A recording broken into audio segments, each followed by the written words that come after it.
بسم اللہ الرحمن الرحیم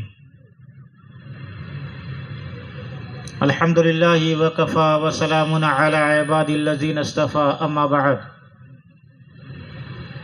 فاعوذ باللہ من الشیطان الرجیم بسم اللہ الرحمن الرحیم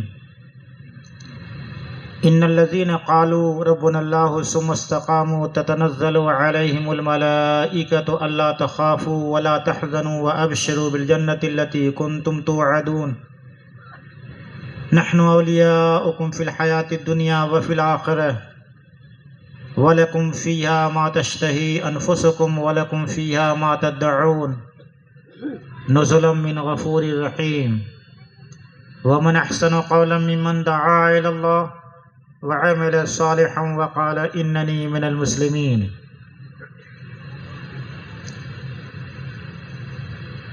وقال تعالی قل هذه سبیلی ادعو الی اللہ علی بصیرۃ انا ومن اتبعنی وسبحان اللہ وما انا من المشرکین۔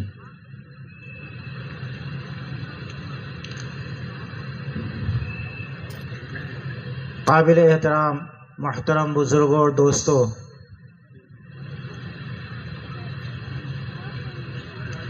اللہ تعالیٰ آپ سب کے یہاں آنے کو، جمع ہونے کو قبول فرمائے۔ یہ ہمارا یہاں جمع ہونا اور ہمارا یہاں جوڑنا یہ اس لیے ہے کہ ہم سب کی زندگیوں میں دین آ جائے۔ اللہ تعالیٰ نے کامیابی جو رکھی ہے ہماری آپ کی سارے عالم میں رہنے والے بسنے والے انسانوں کی، وہ دین میں رکھی ہے۔ شرط ہے کہ دین زندگی میں آ جائے۔ دین کے زندگی میں لانے کے لیے جناب رسول اللہ صلی اللہ علیہ وسلم نے دعوت کی مبارک محنت شروع فرمائی۔ سارے نبیوں کی بعثت دعوت کے لیے، سردار انبیاء آقا مولا جناب محمد الرسول اللہ صلی اللہ علیہ وسلم کی بعثت دعوت کے لیے، اور مکہ مکرمہ میں رہنے کے زمانے میں تقریباً 12-13 سال مسلسل دعوت ہی دعوت ہے۔ کیا ہے؟ کوئی عمل نہیں ہے، کوئی عمل نہیں۔ فضائل نماز کی ایک روایت ہم سب سنتے ہیں، سناتے ہیں۔ اللہ تعالیٰ نے سب سے پہلے نماز فرض کی۔ کیا فرض کی؟ سب سے پہلے نماز فرض کی، اور یہ نماز کا حکم بھی مکی زندگی کے آخری ایام میں آیا ہے۔ کب آیا ہے؟ مکی زندگی کے آخری ایام میں آیا ہے۔ نماز کی ترتیب مدینہ منورہ پہنچنے کے بعد آئی ہے۔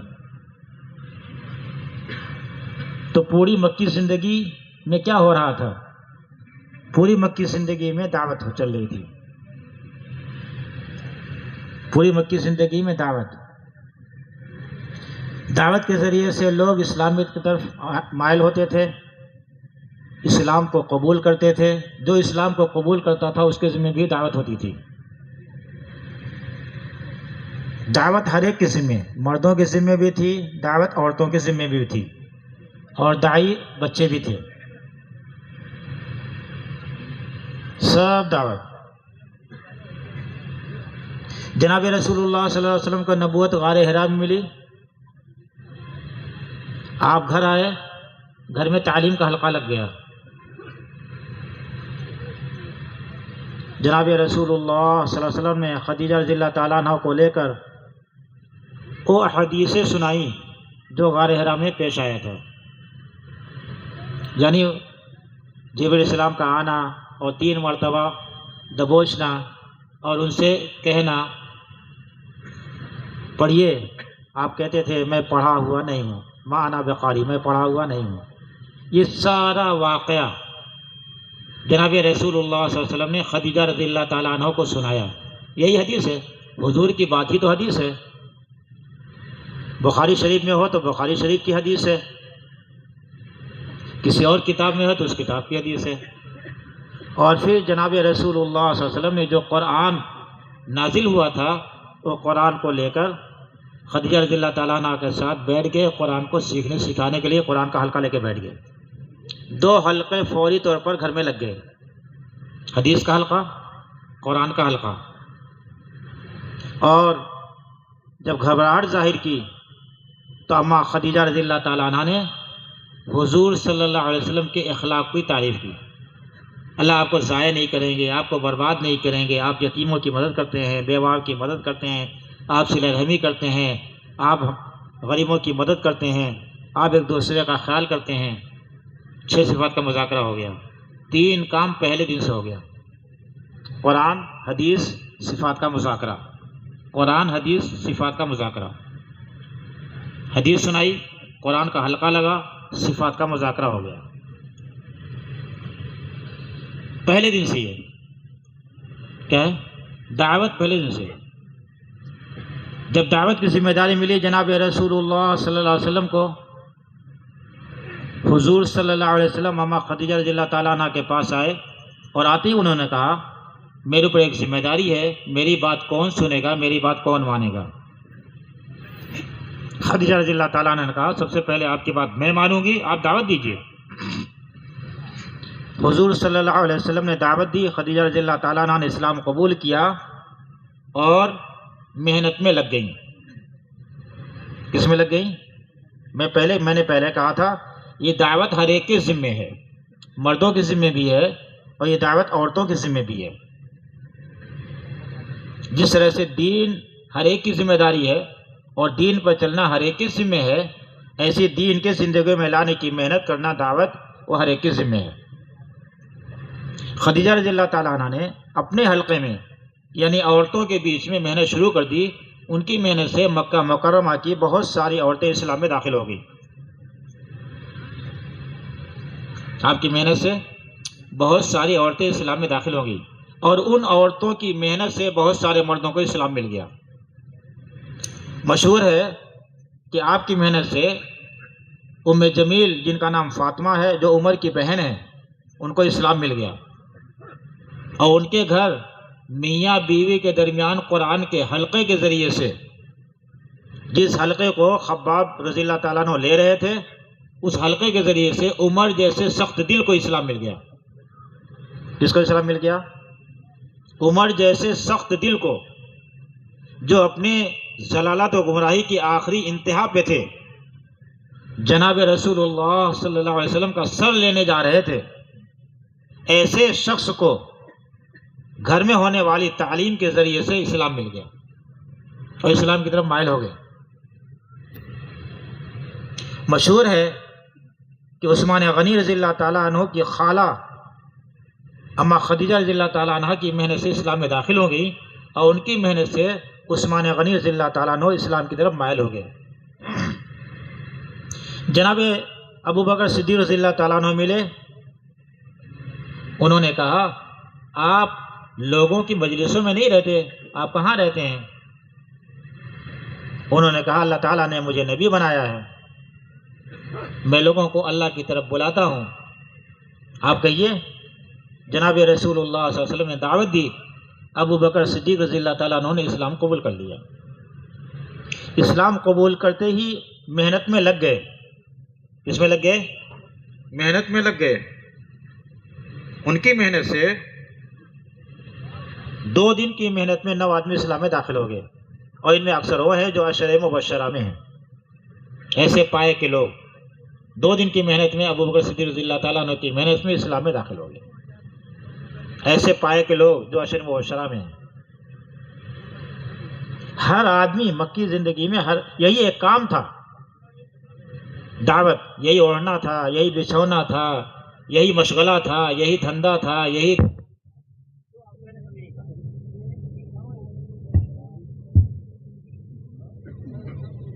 جب چرچا ہوا اقوام میں کہ مکہ مکرمہ میں ایک نبی مبعوث ہوئے ہیں، ابو ذر غفاری رضی اللہ تعالیٰ عنہ نے اپنے بھائی کو بھیجا حالات کی تحقیق کے لیے، دیکھ کے آئیں۔ یہ واپس گئے تو ان کی بات سے انہیں تشفی نہیں ہوئی، تو انہوں نے بھی مکہ مکرمہ کا قصد کیا اور آئے، تشریف لائے۔ القصہ مختصر، اسلام کو قبول کیا، مکے کے احوال کو دیکھ کر جناب رسول اللہ صلی اللہ علیہ وسلم نے شفقت کی وجہ سے ان سے یوں کہا کہ ابھی اپنے اسلام کو چھپائے رکھو، اپنی قوم میں چلے جاؤ، جب ہمارا غلبہ ہو جائے تو ہمارے پاس واپس آ جانا۔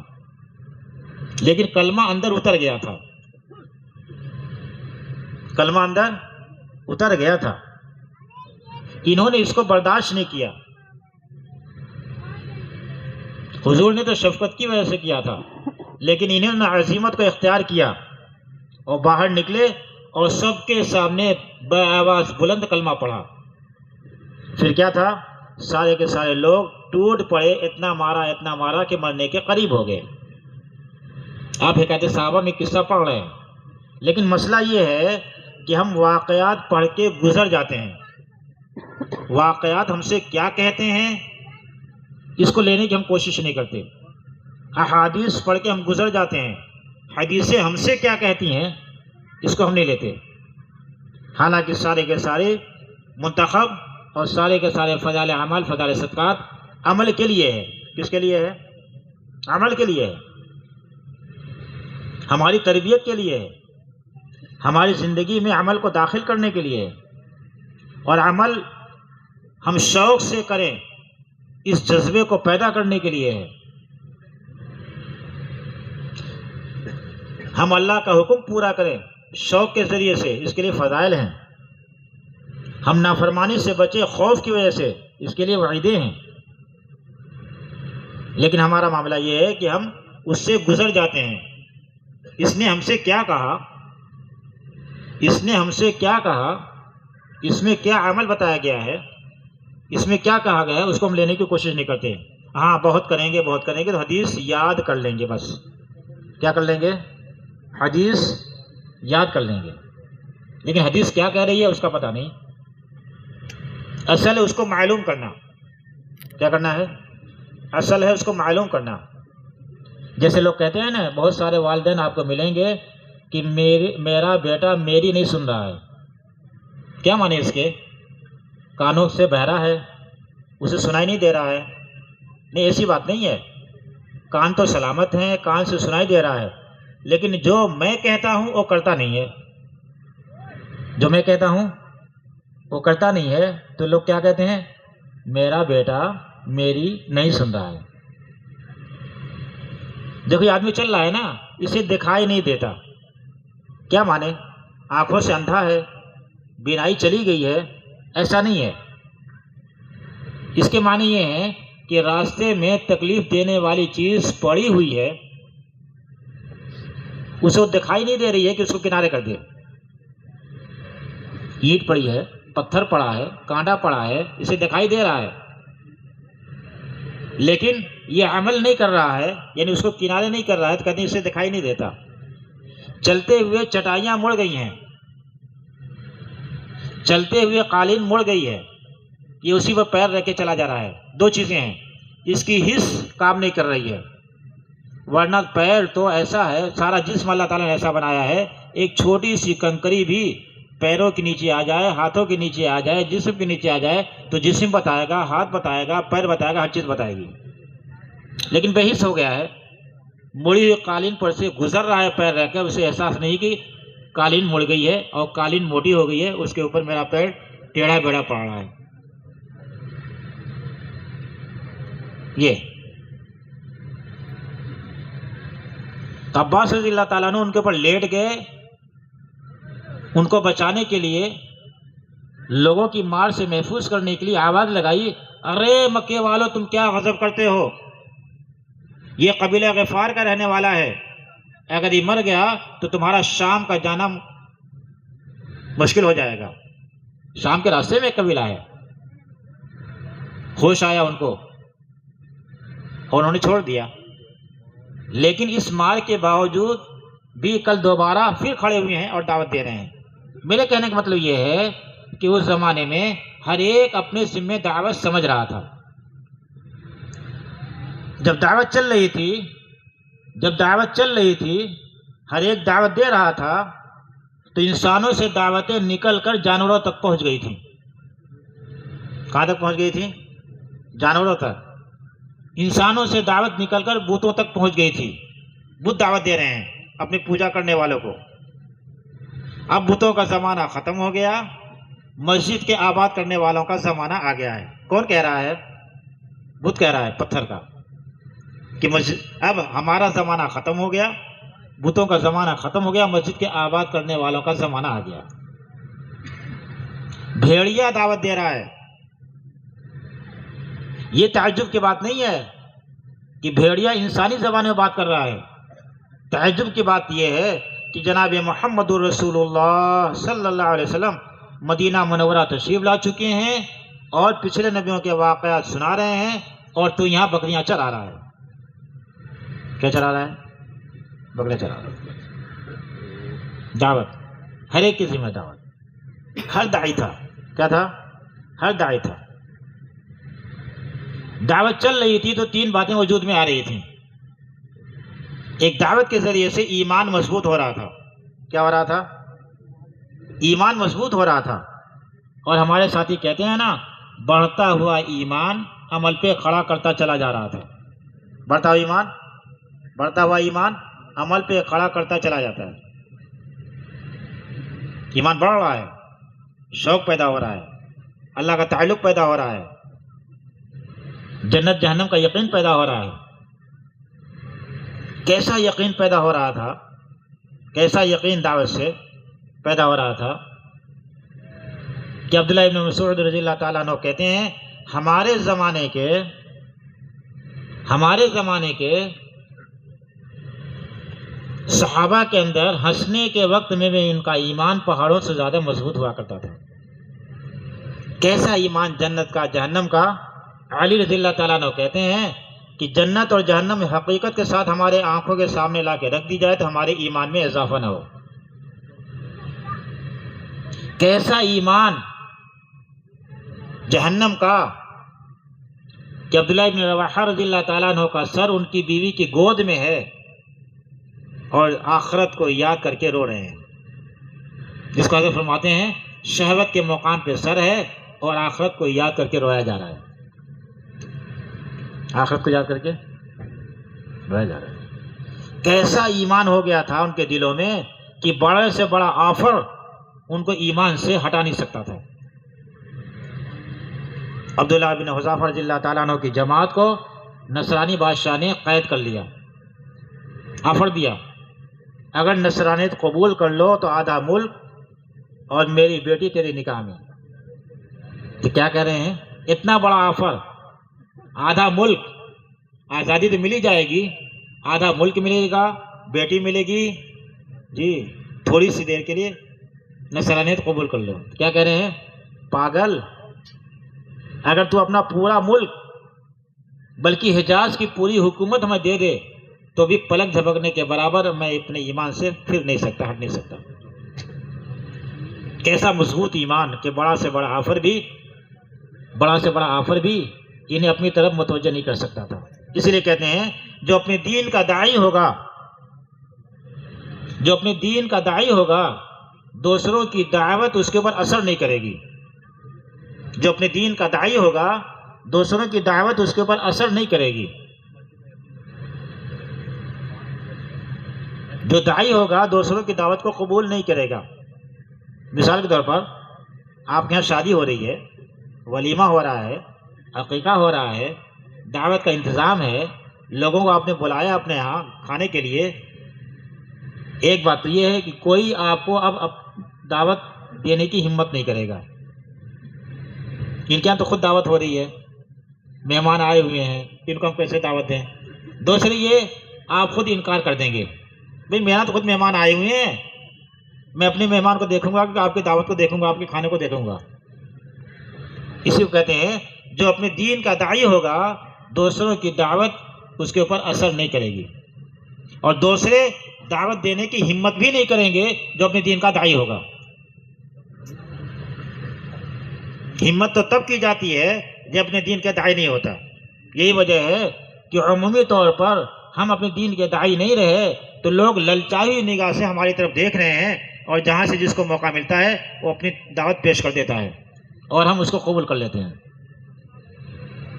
تو میں کہہ رہا تھا دعوت چل رہی تھی تو ایمان مضبوط ہو رہا تھا، ایمان کے مضبوط کرنے کا کیا طریقہ تھا؟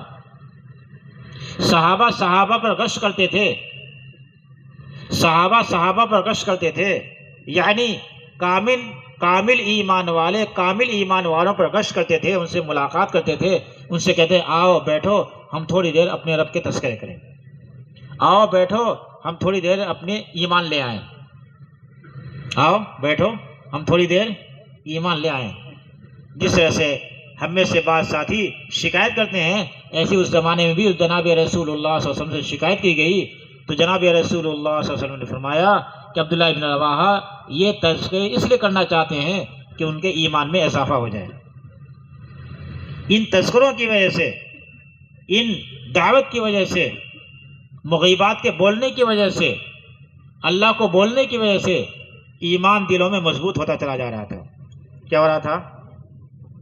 آج ہمارے یہاں دنیا ہی کا تذکرہ ہے، دنیائی کو سوچتے ہیں، دنیائی کو بولتے ہیں، دنیائی کی فکر میں سو جاتے ہیں، اٹھتے ہیں تو دنیائی کا تذکرہ کرتے ہیں، جس کی وجہ سے دنیا سر پہ سوار ہے۔ کیا ہے؟ سر پہ خواب بھی دیکھتے ہیں تو اسی دنیا کے خواب دیکھتے ہیں، خواب بھی دیکھتے ہیں تو اسی دنیا کے خواب ہوتے ہیں، نیت میں بولتے بھی ہیں تو اسی دنیا کو بولتے ہیں، کیونکہ وہی سر پہ سوار ہے، وہی کیا ہے؟ سر پہ سوار ہے۔ آخرت کا بولا جانا ہمارے یہاں کم ہو گیا، اللہ کا بولا جانا معیوب ہو گیا، جنت جہنم کے تذکرے ہمارے یہاں ختم ہو گئے۔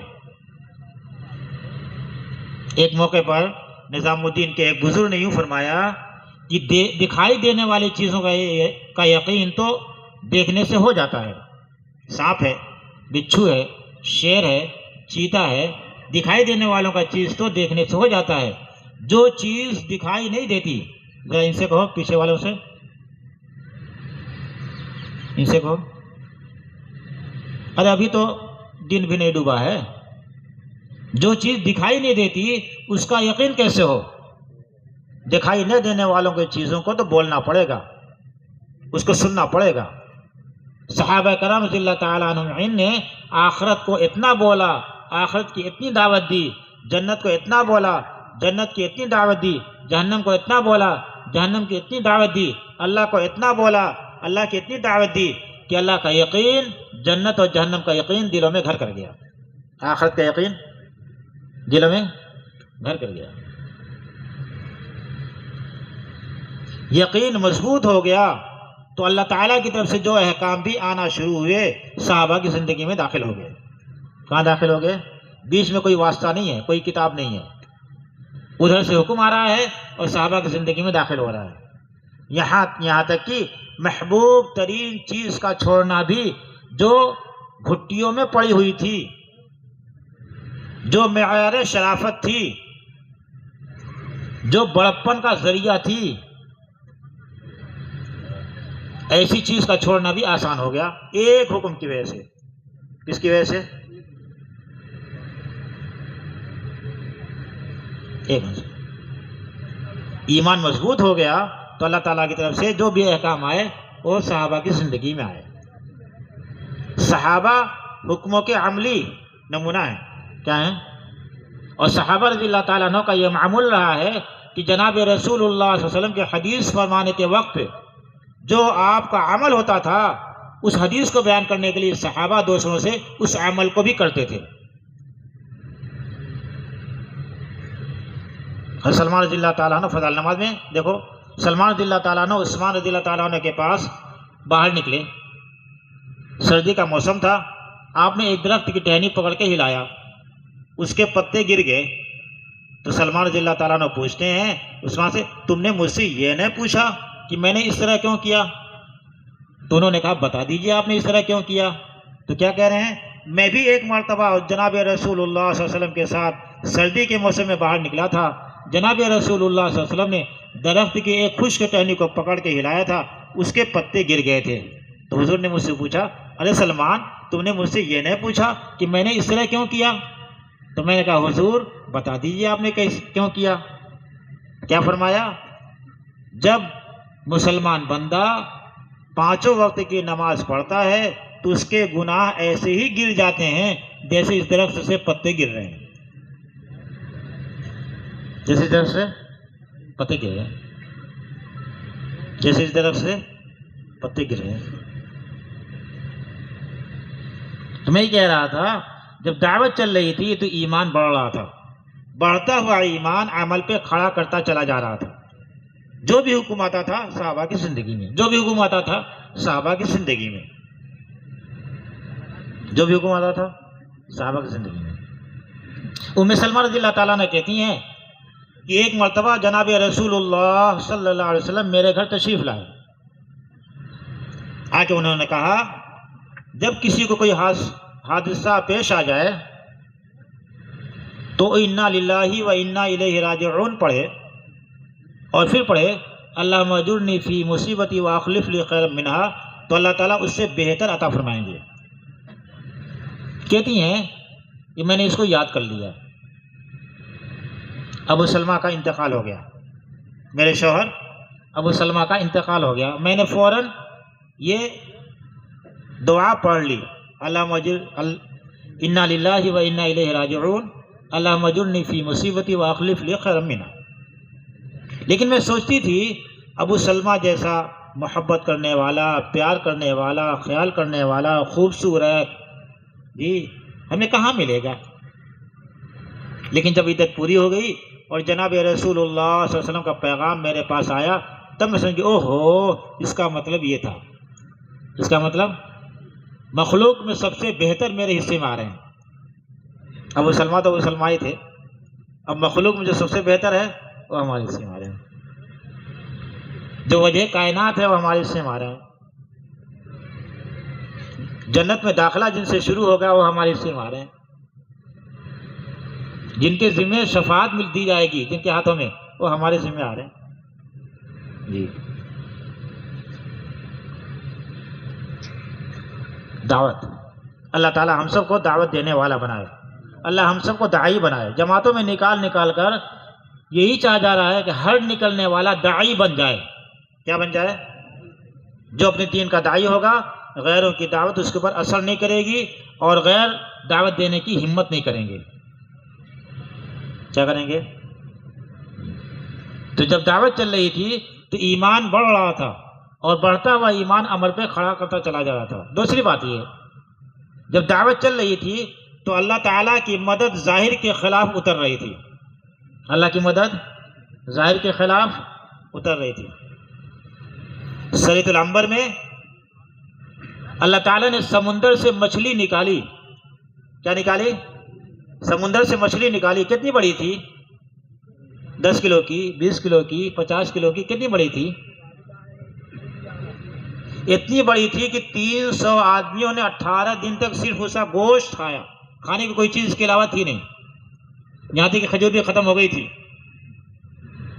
جابر رضی اللہ تعالیٰ عنہ نے جب اپنے شاگردوں کو یہ سنایا کہ ایک ایک کھجور روزانہ ملتی تھی 24 گھنٹے کے لیے، تو شاگردوں نے کہا حضرت بھلا ایک کھجور کیا کام دیتی ہوگی؟ تو انہوں نے کہا اس کی قدر اس وقت معلوم ہوئی جب وہ بھی نہ رہی سوائے ہمارے پاس کھجور کی گٹھلیوں کے، جس کو ہم پانی میں بھگوتے تھے، چوستے تھے، پانی پیتے تھے، یا درختوں کے خشک پتے جھاڑتے تھے، اس کو بھگوتے تھے، اس کو چباتے تھے، اس کے علاوہ ہمارے پاس کچھ نہیں تھا۔ اللہ تعالیٰ نے اس پر سمندر سے مچھلی نکالی۔ کتنی بڑی تھی؟ 300 آدمیوں نے 18 دن تک اس کا گوشت کھایا۔ اس کا وزن بتائیں آپ کو؟ آؤ سنو۔ بدر میں مسلمانوں نے 2 قیدی پکڑے، جاسوس، اس کو مار رہے ہیں، بتا تیرا مجمع، بتا تمہارا مجمع، بتا تمہارا مجمع۔ تو جاسوس تو پکا ہوتا ہے نا، کیوں بتائے؟ جناب رسول اللہ صلی اللہ علیہ وسلم تشریف لائے، کہا ارے چھوڑ دو اس کو، صحابہ نے چھوڑ دیا۔ پھر پوچھا جناب رسول اللہ صلی اللہ علیہ وسلم نے ان سے، اچھا بتاؤ تمہارے کھانے کی کیا ترتیب ہے؟ کہ روز 10 اونٹ کٹتے ہیں۔ کتنے؟ حضور نے فرمایا ان کا مجمع 1000 کا ہے، کیونکہ 100 آدمی 1 اونٹ کھاتا ہے۔ 10 اونٹ 10 دہا میں 100 آدمی، بولو کتنے ہوئے؟ 1000 ہو گئے نا۔ تو 300 آدمی کے لیے کتنا اونٹ ذبح کرنا پڑے گا؟ ارے تم تو پڑھے لکھے ہو، بتاؤ نا۔ 3، 18 دن تک، 18 سے ضرب دو کتنا ہوگا؟ ضرب آتا ہے کسی کو؟ ضرب نہ آئے تو انٹو کر دو، 54 ہو گئے۔ مدینہ منورہ پہنچنے تک گوشت ساتھ میں تھا، کچھ اور بڑھا لو، اتنی بڑی مچھلی تھی۔ آپ کہو گے اتنی بڑی ہم نے دیکھی نہیں، لیکن یہ بہت چھوٹی مچھلی تھی۔ سلیمان علیہ السلام کی دعوت پر جنہوں نے 6 مہینے تک کھانا بنوایا تھا جناتوں سے، ایک مچھلی آئی تھی سارا کھانا کھا گئی تھی، اس کے مقابلے میں کتنی چھوٹی ہے یہ بتاؤ؟ جماعت کہاں تھی؟ اللہ کے راستے میں تھی۔ صحابہ سمندر پہ پار ہوئے، جماعت کہاں تھی؟ اللہ کے راستے میں تھی۔ صحابہ کی آواز پر جنگل خالی ہو گیا، درندوں سے، چوپاؤں سے، شیر اور چیتے سے اور سانپ بچھو سے، جماعت اللہ کے راستے میں تھی۔ سفینہ رضی اللہ تعالیٰ عنہ کو شیر نے راستہ بتایا، جماعت کہاں تھی؟ اللہ کے راستے میں تھی۔ عمر رضی اللہ تعالیٰ عنہ کی آواز کو ہزاروں کلومیٹر دور ساریہ تک پہنچائی، آواز نے خبر کو، آپ کی بات کو وہاں تک پہنچایا، جماعت اللہ کے راستے میں تھی۔ کہاں تھی؟ میں ہی کہہ رہا تھا جب دعوت چل رہی تھی تو اللہ کی مدد ظاہر کے خلاف اتر رہی تھی، اور جب دعوت چل رہی تھی تو اسلام میں داخل ہونے کا دروازہ کھلا ہوا تھا، جوگ در جوگ لوگ اسلام میں داخل ہو رہے تھے۔ آج دعوت بند ہو گئی، کیا ہو گئی؟ دعوت بند ہو گئی۔ اس کا نقصان ایمان کمزور ہو گیا، اور کمزور ہوتا ہوا ایمان عمل سے دور کرتا چلا گیا۔ اللہ کی مدد جو اتر رہی تھی اس کا اترنا بند ہو گیا۔ اسلام میں داخل ہونے کا دروازہ کیا کھلا ہوتا؟ اسلام سے نکلنے کا دروازہ کھل گیا دعوت کے نہ ہونے کی وجہ سے۔ اللہ ہم سب کو معاف فرمائے۔ سب سے پہلی ذمہ داری ہے دعوت، اور یہ دعوت ہر ایک کے ذمے ہے، مردوں کے ذمے بھی ہے، عورتوں کے ذمے بھی ہے، بچوں کے ذمے بھی ہے۔ دور صحابہ میں ہر ایک داعی ہوتا، کیا تھا؟ ہر ایک دعوت دیا کرتا تھا، ہر ایک۔ اور دعوت میں انفرادی دعوت سب سے زیادہ مؤثر ہے۔ جناب رسول اللہ صلی اللہ علیہ وسلم سفر ہجرت میں دعوت دینے کے لیے جو ہے مشکل راستہ قبول کیا، ہم اس راستے سے چلیں گے، کس کے لیے؟ دعوت دینے کے لیے۔ راستے میں مل گئے، آپ نے دعوت دی، اور دعوت دینے کے بعد انہوں نے اسلام قبول کیا اور کہا مدینہ آ جاؤ۔ ہمارے ذمہ 2 کام ہیں، ہمیں دعوت بھی دینا ہے اور دعوت دے کر مسجد سے جوڑنا بھی ہے، دعوت دے کر ہمیں کام کے ماحول میں پہنچانا ہے۔ کہاں پہنچانا ہے؟ توبہ کرنے والے کے لیے بھی رہبری جو کی تھی بزرگوں نے یہی کی تھی، تمہاری توبہ تو ہو جائے گی لیکن تمہیں اپنا علاقہ چھوڑ کے اس علاقے میں جانا پڑے گا جہاں اللہ والے لوگ ہیں، جہاں اللہ والے لوگ، وہاں جانا پڑے گا جہاں انفرادی دعوت۔ جناب رسول اللہ صلی اللہ علیہ وسلم سفر میں ہیں، ایک دیہاتی ملا، کیا ملا؟ ایک دیہاتی ملا۔ بھئی تم کو کوئی خیر کا کلمہ لے کے جانا چاہتے ہو؟ کیا خیر کا کلمہ ہے؟ پڑھو، اشہد ان لا الہ الا اللہ و اشہد ان محمد رسول اللہ۔ اس میں کون گواہ ہے؟ اس میں کون کا گواہ ہے آپ کی بات پہ؟ جناب رسول اللہ صلی اللہ علیہ وسلم نے کہا، یہ دیکھو وادی کے کنارے جو درخت ہے نا، ایک روایت میں ہے کہ اس کا خوشہ گواہی دے گا، ایک روایت میں کہ یہ درخت گواہی دے گا۔ روایت میں ہے وہ درخت وادی کے کنارے سے زمین کو چیرتا ہوا آیا جناب رسول اللہ صلی اللہ علیہ وسلم کے سامنے اور 3 مرتبہ گواہی دی۔ کیا مرتبہ گواہی دی؟ 3 مرتبہ گواہی دی، اور پھر واپس چلا گیا۔ انفرادی دعوت سب طے کرو، انشاءاللہ ہم انفرادی دعوت دیتے رہا کریں گے۔ ایمان کے بننے میں سب سے بنیادی چیز ہے انفرادی دعوت۔ اسی لیے کہتے ہیں تعلیم کے حلقوں میں 2 ساتھی باہر نکل جائیں، جو ملے اسے دعوت دو۔ اس سے دعوت سیکھی بھی جائے گی، اس سے دعوت دینا بھی آئے گا، اس کے ذریعے سے آپ داعی بن بھی جائیں گے۔ کیا کریں گے؟ تعلیمی گشت میں دعوت، انفرادی ملاقاتوں میں دعوت، جہاں موقع مل جائے جی اسے دعوت۔ سفر میں ہو تو دعوت، اپنے محلے میں ہو تو دعوت، دکان پہ ہیں، ہر آنے والے گراہک سے کو آپ دعوت دیں۔ یہ دعوت تو انفرادی دعوت تو ہر ایک دے سکتا ہے. ڈاکٹر اپنے مطب میں بیٹھ کے دعوت دے سکتا ہے. پرچون سامان بیچنے والا اپنی دکان میں بیٹھ کے، کپڑا بیچنے والا، ہر ایک اپنے یہاں بیٹھ کر دعوت دے سکتا ہے. کیسے سر؟ دعوت. لیکن دعوت جو اثر کرے گی اور رات کی محنت سے اثر کرے گی. کس سے کرے گی؟ اس لیے قرآن کی ترتیب بھی یہ ہے. جناب رسول اللہ صلی اللہ علیہ وسلم پر سورہ مزمل پہلے نازل ہوئی ہے، سورہ مدثر بعد میں نازل ہوئی. اور قرآن میں ایسے ہی لکھا بھی گیا ہے، سب سے پہلے سورہ مزمل ہے، اس کے بعد سورہ مدثر ہے. اور ہماری دن کی شروعات بھی رات سے ہوتی ہے. کہاں سے ہوتی ہے؟ تراویح پہلے پڑھتے ہیں، روزہ بعد میں رکھتے ہیں. ہماری عربی تاریخ بھی مغرب سے شروع ہوتی ہے. پہلے رات آتی ہے، دن بعد میں آتا ہے. کیا آتا ہے؟ دن بعد میں آتا ہے. تو رات کی محنت سے دن کی محنت میں جان پڑے گی. رات کی محنت سے دن میں جان پڑے گی. نبیوں پر تہجد کی نماز فرض رہا کرتی تھی. صحابہ پر 1 سال فرض تھی. اولیاء اللہ جتنے ولایت تک پہنچے ہیں سب تہجد کی وجہ سے پہنچے ہیں. اور تبلیغ والوں کو تو تہجد پڑھنی ہی چاہیے. کیا کرنی چاہیے؟ تہجد تو پڑھنی چاہیے. حضرت اب کہتے ہیں کہ جماعت میں نکلنے کے زمانے میں سب کو اٹھاؤ تہجد کے لیے. باقاعدہ ایک آدمی طے کرو تہجد میں اٹھانے کے لیے. اتنے پہلے اٹھ جائیں کہ ہم اپنی ضروریات سے فارغ ہو کے نماز پڑھیں، 2 4 6 8 رکعت نماز پڑھیں، دعا مانگیں، اور تہجد کا وقت باقی ہو قرآن کو دیکھ کے پڑھیں. حضرت مولانا الیاس صاحب رحمۃ اللہ علیہ فرمایا کرتے تھے، میں نے سارے بزرگوں کے اوراد کو کر کے دیکھا، لیکن جو ترقی تہجد میں قرآن کو دیکھ کے پڑھنے میں ہے اور کسی میں نہیں.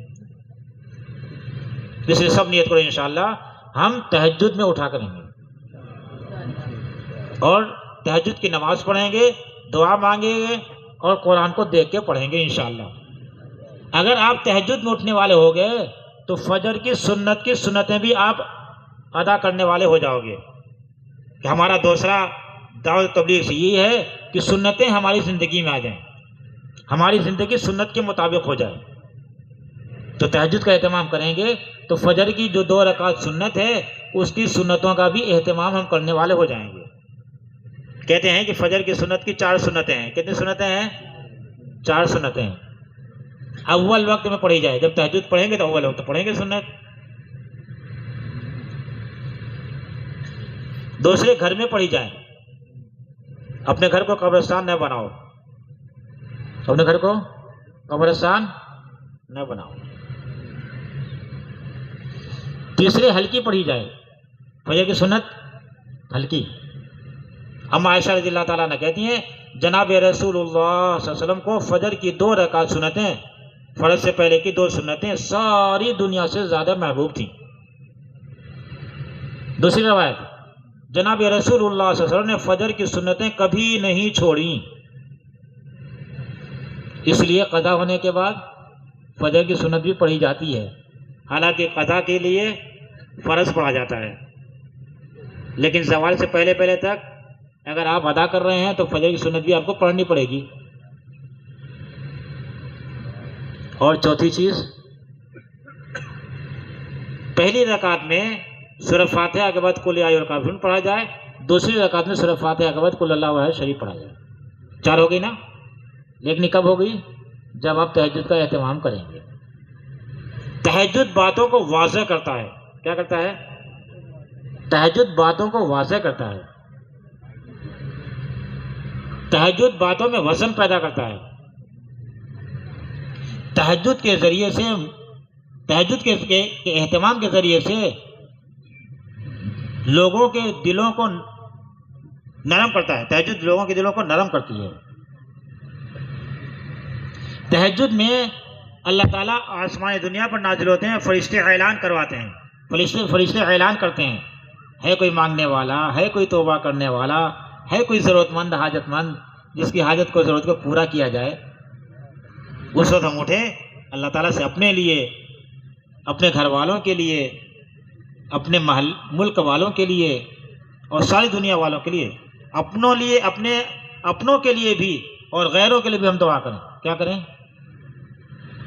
ہمیں تو ظالم کی بھی مدد کرنے کو کہا گیا ہے اور ہمیں تو مظلوم کی بھی مدد کرنے کو کہا گیا ہے۔ ظالم کی مدد کیا ہے؟ ظلم سے روک دیا جائے، اور مظلوم کی مدد تو سب جانتے ہیں، مظلوم کی مدد آدمی، جس طرح سے آدمی طاقتور ہوتا ہے، آدمی مضبوط ہوتا ہے کھانے کے ذریعے سے، اسی طرح سے آدمی مضبوط ہوگا اندرون سے انفرادی معمولات کے پورا کرنے کے ذریعے سے۔ اس لیے ہم انفرادی معمولات کو پورا کریں۔ کیا کریں؟ انفرادی معمولات کو۔ کسی نے پوچھا ہے بزرگ سے، جی عصر کی نماز کے بعد ملاقات ہوئی تو تسبیح لے کے بیٹھے تھے، کہ ارے آپ اس پائے تک پہنچنے کے باوجود بھی تسبیح کا، ہاں جس کے ذریعے سے اللہ تعالیٰ نے مجھے یہاں تک پہنچایا میں اس کو کیسے چھوڑ دوں؟ لیکن ہمارے ساتھی انفرادی معاملات سے اللہ معاف فرما دے۔ انفرادی معاملات دو چیز میں نے پہلے بتائی، تہجد اور دعوت۔ انفرادی معاملات میں تلاوت، تہجد میں تلاوت، تہجد میں اگر آپ نے تلاوت کا اہتمام کر لیا تو آپ کی تلاوت آسانی کے ساتھ ہو جائے گی، ورنہ آپ نے مؤخر کیا تو مشکل ہو جائے گی۔ ٹھیک ہے انشاءاللہ؟ اور 3 تسبیحات کی صبح شام کی ضرور ہم پابندی کریں اور اپنے کاموں کو سنت کے مطابق کرنے کی کوشش کریں گے انشاءاللہ۔ اللہ تعالیٰ آسان فرمائے۔